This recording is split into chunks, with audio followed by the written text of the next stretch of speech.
రాజకీయాల్లో విభేదాలు సహజమని, ప్రభుత్వ విధానాలను విమర్శించే హక్కు ప్రతి ప్రతిపక్షానికి ఉందని, అయితే విమర్శల పేరుతో మహిళల వ్యక్తిత్వాన్ని, రూపాన్ని, ఆత్మగౌరవాన్ని కించపరచడం ఏమాత్రం సమంజసం కాదని గుంటూరు పశ్చిమ నియోజకవర్గ ఎమ్మెల్యే మరియు టీడీపీ పోలిట్ బ్యూరో సభ్యురాలు గళ్లామాధవి పేర్కొన్నారు. సోమవారం గుంటూరు పశ్చిమ నియోజకవర్గ టీడీపీ కార్యాలయంలో ఏర్పాటు చేసిన విలేకరుల సమావేశంలో ఎమ్మెల్యే గళ్లామాధవి మాట్లాడుతూ, రాష్ట్ర హోంమంత్రి వంగల్పూడి వనిత పనితీరుపై కాకుండా ఆమెను లక్ష్యంగా చేసుకుని మాజీ మంత్రి గుడివాడ అమర్నాథ్ చేసిన వ్యాఖ్యలు తీవ్రంగా ఖండిస్తున్నానని గళ్లామాధవి పేర్కొన్నారు. ఒక దళిత మహిళ ఆత్మవిశ్వాసంతో హుందాగా, అందంగా కనిపిస్తే వైసీపీ నేతలకు ఎందుకు అసహనం కలుగుతోందని ప్రశ్నించారు. ఇది కేవలం హోంమంత్రి అనితని మాత్రమే కాదు, తనకు నచ్చిన విధంగా హుందాగా కనిపించే ప్రతి మహిళను అవమానించే వ్యాఖ్యలని అన్నారు. రాజకీయంగా ఎదుర్కొనే ధైర్యం లేక మహిళల రూపురేఖలను లక్ష్యంగా చేసుకోవడం వైసీపీ సంస్కృతికి నిదర్శనమని మండిపడ్డారు. ప్రభుత్వ పనితీరు లేదా హోంమంత్రి విధానాలపై ఏవైనా అభ్యంతరాలు ఉంటే ఆధారాలతో విమర్శించాలని, వ్యక్తిత్వ హననానికి దిగడం రాజకీయ దివాళాకోరుతనమని పేర్కొన్నారు.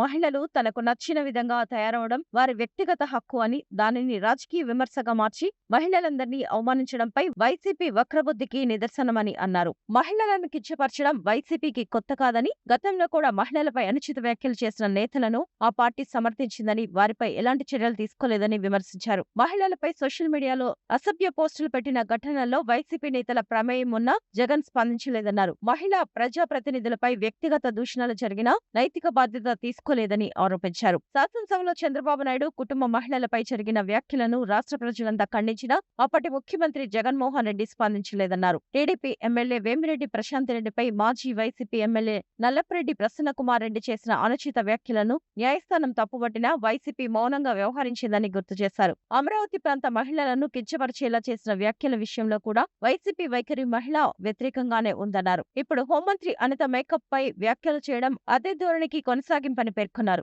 కూటమి ప్రభుత్వం మహిళల భద్రతకు కట్టుబడి ఉందన్నారు. మహిళలపై అసభ్యకర వ్యాఖ్యలు, వేధింపుల విషయంలో చట్టం ఎవరికి చుట్టం కాదని ముఖ్యమంత్రి చంద్రబాబు నాయుడు స్పష్టం చేశారని ఎమ్మెల్యే గళ్లామాధవి తెలిపారు. మహిళలను గౌరవించని రాజకీయాలకు ఆంధ్రప్రదేశ్లో స్థానం లేదని, హోంమంత్రి వంగలపూడి అనితపై చేసిన వ్యాఖ్యలను గుడివాడ అమర్నాథ్ బహిరంగ క్షమాపణ చెప్పాలని ఎమ్మెల్యే గళ్లామాధవి డిమాండ్ చేశారు. మహిళల ఆత్మగౌరవాన్ని అవమానించే భాషను రాష్ట్ర ప్రజలు ఎప్పటికీ సహించరని ఎమ్మెల్యే గళ్లామాధవి స్పష్టం చేశారు.